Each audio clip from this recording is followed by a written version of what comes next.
our God is a God of compassion and love who fulfills all our needs.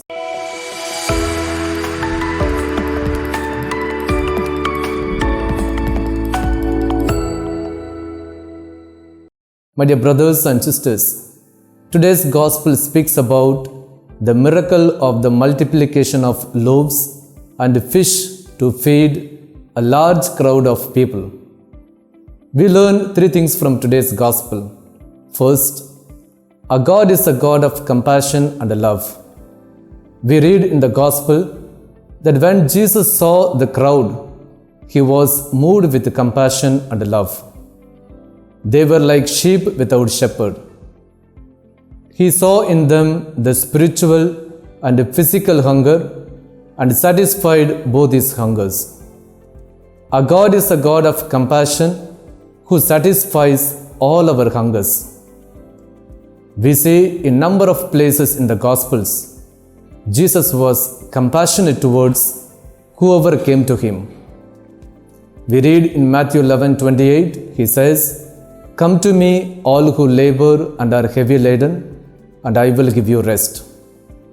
Luke 7:13, when he saw the widow of Nain mourning over her son's death, he was moved with compassion and raised her son from death. We read in Matthew 8:3, out of compassion, Jesus stretched out his hand and healed the leper. Thus we see our God is a God of compassion and love who fulfills all our needs. The greatest form of compassion of God is the incarnation to save the humanity from the slavery of sin. Second, our God is a God who is beyond miracles and signs.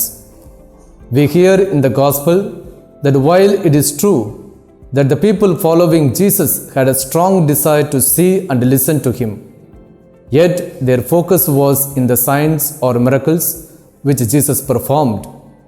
Hence, the crowd fails to realize that God is beyond miracles and signs. When the Pharisees and the scribes asked Jesus to give them a sign so that they might believe in him, Jesus retorted and said, "This generation is a wicked generation, asking for a sign, but no sign will be given to them." Here, the message of Jesus is clear that we should not reduce him to a mere miracle worker because he is beyond and above all the miracles. He is our Lord. Remember, our faith should lead us to see the miracles, Jesus in our life and not vice versa. Recall what Jesus said to Thomas in John 20:22. "Thomas, you believed because you saw me, but blessed are those who do not see yet believe." If we want to be blessed by God, we need to have form of faith in our Lord and should not see God as a mere miracles worker.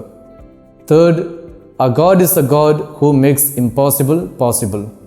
When Jesus asks his apostles to provide food for the people, Andrew's response sounds a bit absurd. There is a boy who has 5 barley loaves and 2 fish. But what are they among so many people?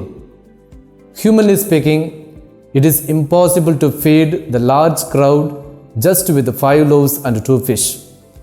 But Jesus makes impossible possible. We see in the Gospels, it seems humanly impossible to walk over the water, but Jesus makes possible. It seems humanly impossible to raise the dead to life, but for Jesus it is possible.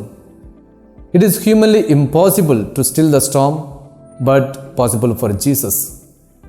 Thus, we see our God is a God who makes impossible possible, not to show his divinity, but because of his infinite and unconditional love for us.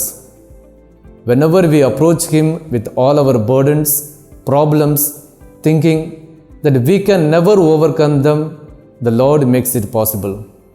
Therefore, let us ask the Lord to fill us our emptiness with his fullness of love and compassion, making everything possible in our lives.